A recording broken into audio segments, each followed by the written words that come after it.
Okay, so in terms of the actual training, then, I hear what you're saying. They're looking for people to come in who've got some experience and some training and knowledge.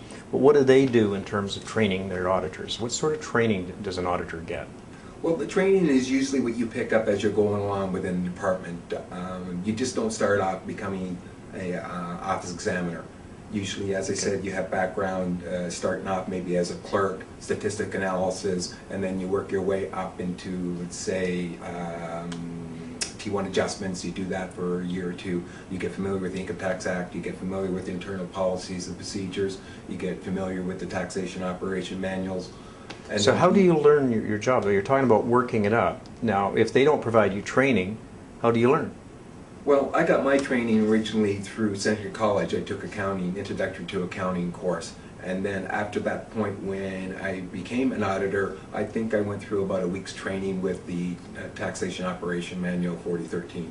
Right, so they had a tutor that sat down, told you what it was all about?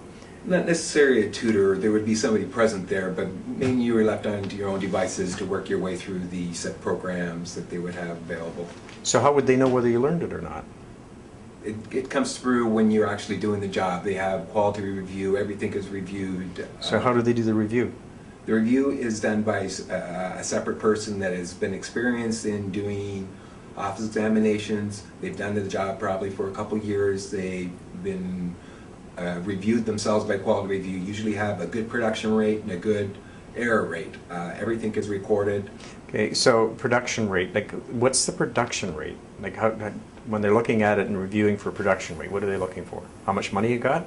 Well, not necessarily, because the purpose of an audit is to educate the taxpayer, is what they'll tell you. The production rate is set at, per file you get 7.5 hours to do it.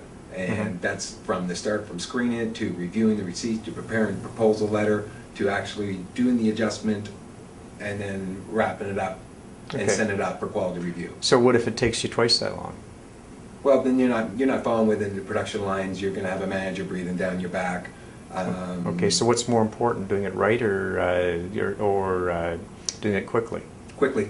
Quickly is more important. Quickly is more important, I think, to the government than anything else. Okay. So would that explain why there's some really stupid assessments that go out?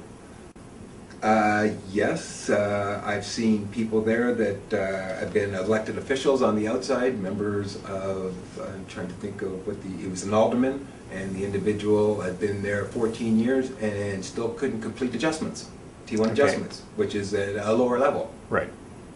So, so you've got somebody incompetent with a limited amount of time, sends out a proposal letter.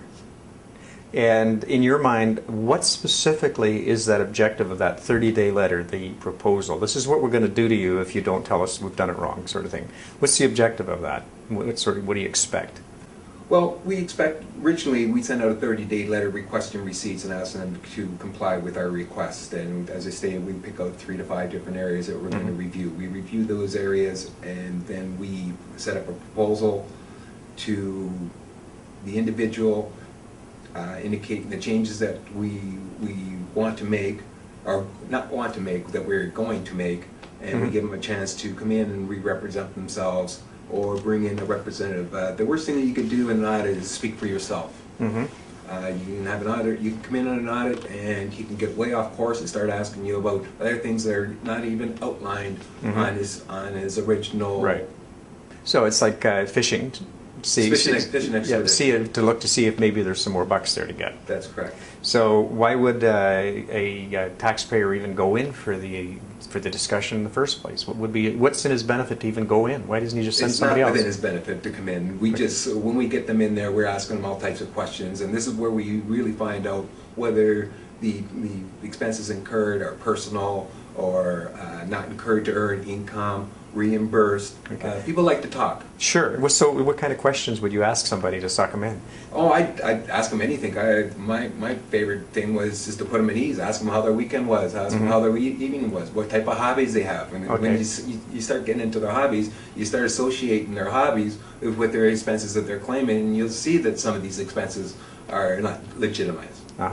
So it's a way of putting them at ease looking for information that you can go after and ask more questions and deny more expenses. Correct.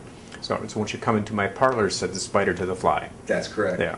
So the taxpayer is really a lot better to send in a representative who will answer the appropriate questions. Yeah. Okay, well, that makes pretty good sense. So, okay, so you're in there and you're at work. Now, how do you interface with the other people? Like, what sort of talk goes on? What sort of bantering goes on inside? We usually have discussions on our current files that we're working on and how we've caught people lying or cheating, or who's got the best story to tell about an interview, Yeah. and how much we recovered from them.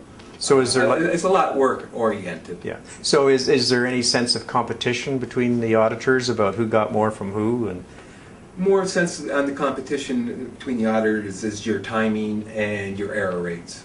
Okay. That's what determines what level that you're standing at. okay, well, you talked about error rates a number of times now. What sort of errors are you talking about? Errors can be procedural errors. They could be Income Tax Act interpretation errors. They could be errors that were omitted on initial assessment. Initial assessment of income tax returns, they could be they classify them as profile and non-profile. Okay. And the older income tax returns they used to have in the corner, they're 13. 13 Yeah. identifies Toronto District Office. Right. Now, if there was a 205 in that box beside it, that means that it was a profile return. It wasn't reviewed in its entirety.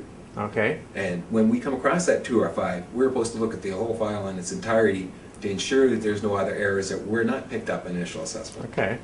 So it does go outside of the boundaries of the original. Okay. So the auditor that's making the errors, what happens to that auditor?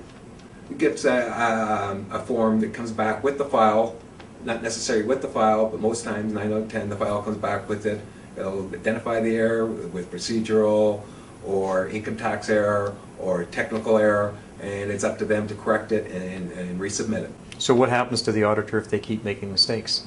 They're no longer an auditor. Okay, they get fired or get... No, they don't get fired. They're usually moved around into a position that they're not going to like too much. Like collections is one of the places they'd send you. Collections is not a very nice place to work for. You're really determined to recover tax dollars from an individual. It's not a nice job. Yeah. So I guess it's because people don't like being harassed. Nobody likes being harassed.